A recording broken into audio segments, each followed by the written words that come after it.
Iran पर परमाणु हमले का खतरा बढ़ गया है। रुक जाइए, अमेरिका नहीं करेगा, इजराइल करेगा। ये हवाई, आपको अब तक तो 40-45 दिन में पता चल गया होगा, रजाग्राफी हवाई बातें नहीं करता।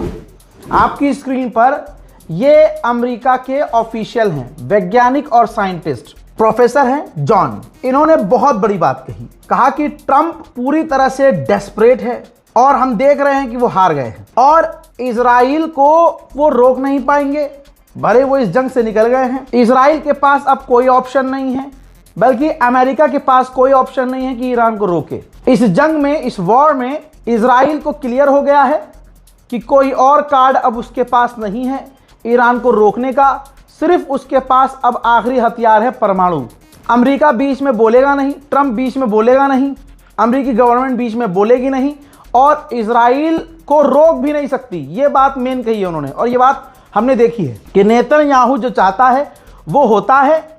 और जॉन, प्रोफेसर जॉन जो साइंटिस्ट भी हैं, इन्होंने कहा है कि अमेरिका चाहकर भी इजराइल को नहीं रोक सकता और इजराइल ईरान के खिलाफ न्यूक्लियर वेपन इस्तेमाल कर सकता है और वो करेगा। मेरे दोस्तों, ईरान पहुंच गई है डेलीगेशन। मैं रात को लाइव अपडेट दे चुका हूं, आपने नहीं देखी तो वो आपकी गलती, हम तो लाइव अपडेट दे रहे थे। लेकिन भाई, ईरान के जो पार्लियामेंट स्पीकर ने फोटो पोस्ट की है जब वो जहाज में थे और रास्ते में थे, पाकिस्तान जा रहे थे। उन्होंने लिखा, मेरे साथी, मेरे कंपेनियंस। ये देखिए, जो मेनाब की बच्चियां मारी गईं, उनकी याद में उनकी तस्वीर और बस्ते, जूते उनके, ये उनके बस्ते और उनके जूते रखे गए सीट पर। अल्लाह की कसम, ईरान दिखा रहा है दुनिया को कि देखो अमेरिका, इजराइल ने किया क्या है और लीडर किसे कहते हैं।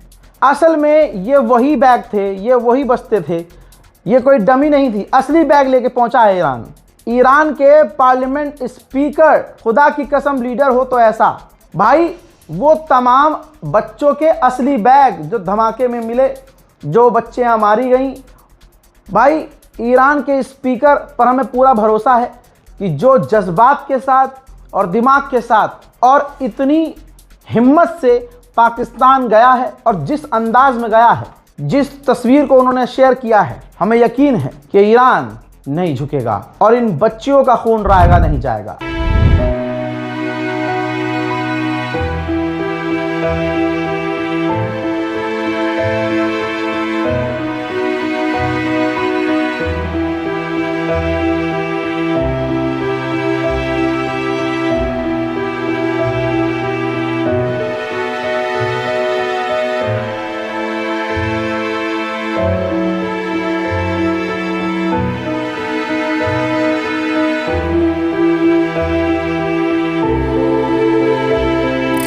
गलीबाफ ने, ईरान के पार्लियामेंट स्पीकर ने पाकिस्तान पहुंचने के बाद भी यह बात कही कि बहुत भारी मन से ये कह रहे हैं कि हमने 2 बार अमेरिका से बात की, बातचीत के दौरान अमेरिका ने धोखा दिया और हम पर हमला किया और अब तीसरी बार हम बात करने जा रहे हैं साफ मन से, कोई दिल में चोर नहीं, कोई भी छुपी ढकी बात नहीं। अब देखना यह है कि सामने वाले हमसे किस तरह से बात करते हैं। अगर वो सच में चाहते हैं ईमानदारी से हमसे डील करना, तो हम अपने मुल्क के फायदे के लिए, अमन और शांति के लिए डील करेंगे। हजरात, ईरान की जीत हो चुकी है कई दिन, जब सीज फायर हुआ तभी जीत हो गई थी। अब आप एक और नई चीज देखिए, साउथ अफ्रीका की ईरानियन एम्बेसी ने पोस्ट किया है कि बातचीत होने से पहले प्री कंडीशंस एक्सेप्ट कर ली गई हैं, यानी हमारी कुछ कंडीशन पहले ही, बातचीत से पहले ही एक्सेप्ट कर ली गई है। मेरे दोस्तों, CNN ने जो रिपोर्ट खोली है, कुछ दावा किया है, वो जानना जरूरी है। CNN ने कहा है कि पहले इनडायरेक्ट बात होगी, डायरेक्ट बात नहीं होगी, पहले इनडायरेक्ट बात होगी। कोई भी मीडिएटर होगा, इधर की बात इधर लेके जाएगा, फिर उधर की बात इधर लेके आएगा और उसके बाद सही रहा तो फिर डायरेक्ट बातचीत होगी।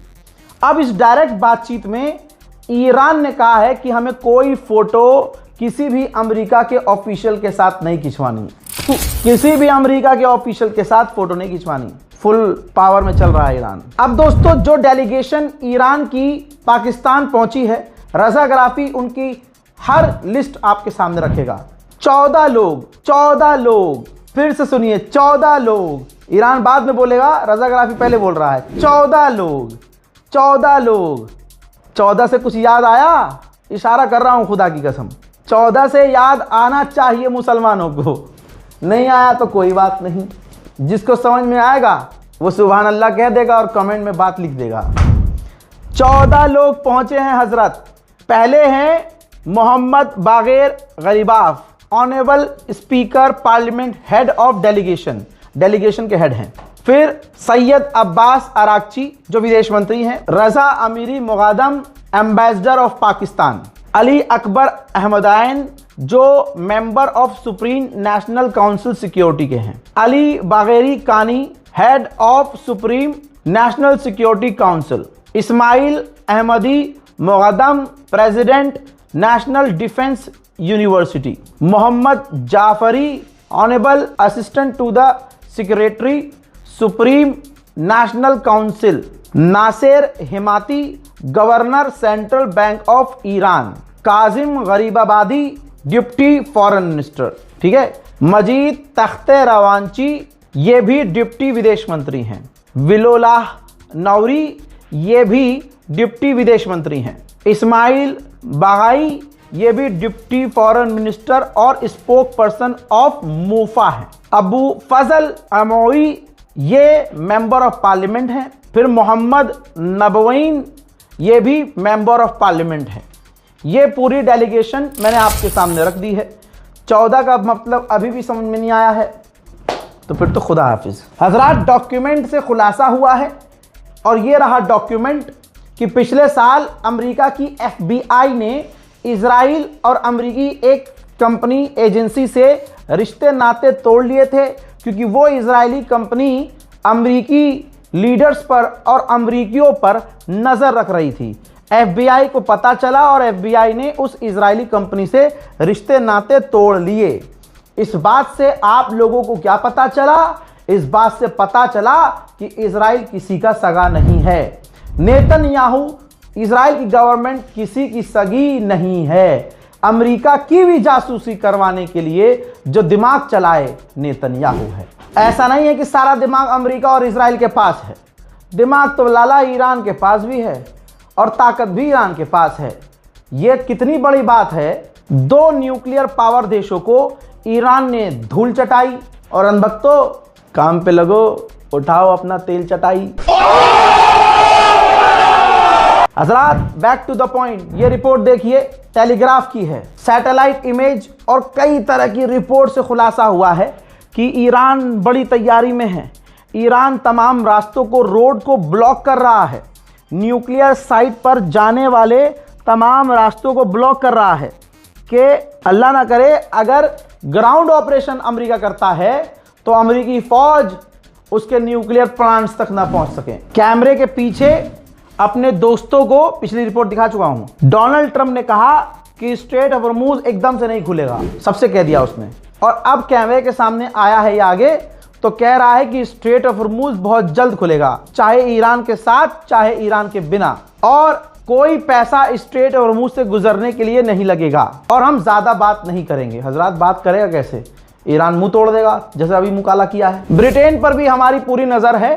तो अपडेट हमारे पास यह है कि ब्रिटेन हरामी है। ब्रिटेन जंग की तैयारी कर रहा है, प्लानिंग बना रहा है, स्ट्रेटेजी बना रहा है, एक नई जंग की तैयारी कर रहा है। बस ये नहीं पता कि वो ये तैयारी क्यों कर रहा है, ईरान के खिलाफ अमेरिका इजराइल की मदद करने के लिए या अपनी किसी जंग के लिए। मेरे दोस्तों, जो शेरों का डेलीगेशन पाकिस्तान पहुंचा है उनके कुछ और एक्सक्लूसिव तस्वीरें आई हैं, देखिए।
लीजिए, अमेरिकी इंटेलिजेंस को देख लीजिए। अमेरिकी इंटेलिजेंस ने कहा है कि ईरान के पास अभी भी हजारों मिसाइल हैं और हजारों लॉन्चर जो जमीन के नीचे हैं।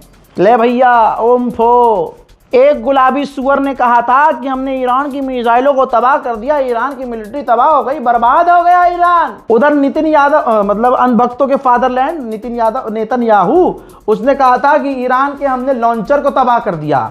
अब अमेरिकी इंटेलिजेंस कह रही है लॉन्चर जमीन से निकलते हैं उसके भाई, और मिसाइलें अभी हजारों हैं ईरान के पास। रिपोर्ट ये रही। तो अब अणुए फैसला कर लें किसकी माननी है, दोनों तुम्हारे बाप दादा हैं। अभी 2 दिन पहले मैंने दिखाया और बताया था कि नेटो का चीफ पहुंचा था ट्रंप से मिलने। व्हाइट हाउस की रिपोर्ट है कि चीखा था डोनाल्ड ट्रंप, बुरी तरह से नेटो के चीफ पर चीखा था और कहा था कार्रवाई करूंगा तुम्हारे खिलाफ। अब नेटो का चीफ पिट कर, गाली खाकर जब जलील हुआ और ट्रंप की धमकी से उसकी चड्डी लाल हो गई, पीली हो गई, तो उसने पता है क्या कहा, पूरी दुनिया ट्रंप के अंडर सेफ है। ले बेटा, दिख गया तुम्हारी औकात क्या है।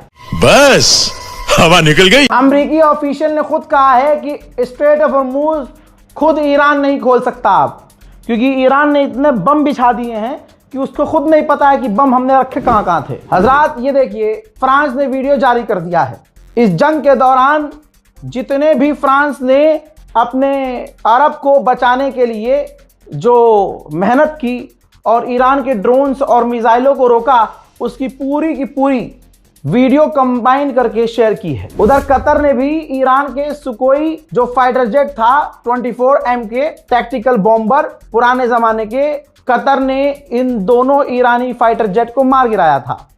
उनकी भी तस्वीर कतर ने जारी की है। लीजिए अब सुनिए, ईरान ने जो कहा इजराइल को मानना ही पड़ेगा, क्योंकि अमेरिका की खुल गई है बहुत ज्यादा।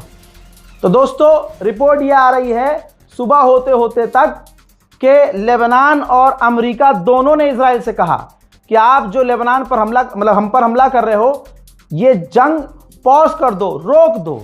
और कहा जा रहा है कि नेतन्याहू लगभग राजी है। ये हैवान है भाई, हैवान है नेतन्याहू। अब जब लेबनान के ऊपर ये आदेश आ गया कि अब हमले रोक दो, ट्रंप ने डंडा करना शुरू कर दिया, तो इसने गाजा पर बमबारी शुरू कर दी।